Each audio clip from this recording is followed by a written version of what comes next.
മലയാള സിനിമയുടെ ചരിത്രത്തിൽ മഞ്ജു വാര്യർ എന്ന പേര് കേവലം ഒരു നടി എന്നതിലുപരി ഒരു അതിജീവനത്തിന്റെ പര്യായമാണ്.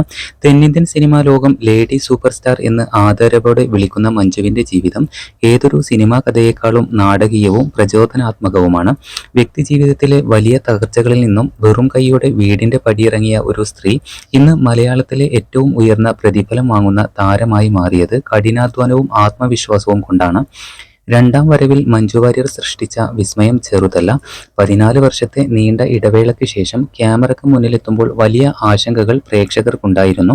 എന്നാൽ ഹൗ ഓൾഡ് ആർ യു എന്ന ചിത്രത്തിലൂടെ നിരുപമയായി തിരിച്ചെത്തിയ മഞ്ജു പ്രായം വെറും ഒരു അക്കം മാത്രമാണെന്നും പ്രതിഭയ്ക്ക് മരണമില്ലെന്നും തെളിയിച്ചിരിക്കുകയാണ്. അന്ന് തുടങ്ങിയ ജൈത്രയാത്ര ഇന്ന് തമിഴിലെയും മലയാളത്തിലെയും മുൻനിര നായകന്മാർക്കൊപ്പം തുല്യ പ്രാധാന്യമുള്ള വേഷങ്ങളിൽ എത്തി നിൽക്കുന്നു.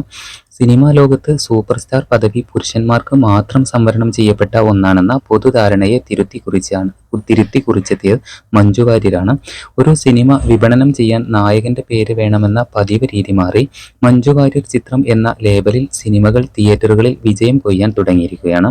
ഇന്ന് മലയാളത്തിൽ ഏറ്റവും അധികം പ്രതിഫലം വാങ്ങുന്ന നടിമാരിൽ ഒരാളാണ് മഞ്ജു. റിപ്പോർട്ടുകൾ പ്രകാരം 50 ലക്ഷം മുതൽ 1 കോടി രൂപ വരെയാണ് മഞ്ജുവിന്റെ പ്രതിഫലം. മലയാളത്തിൽ 50 ലക്ഷത്തിന് മുകളിൽ പ്രതിഫലം വാങ്ങുമ്പോൾ തുനിവ് പോലുള്ള വൻകിട തമിഴ് ചിത്രങ്ങൾക്കായി 1 കോടി രൂപയിലധികം താരം വാങ്ങുന്നുണ്ട് എന്നാണ് റിപ്പോർട്ടുകൾ വരുന്നത്. സിനിമയുടെ വിജയത്തിനൊപ്പം മഞ്ജുവിന്റെ വിപണി മൂല്യവും കുതിച്ചുയരുകയാണ്.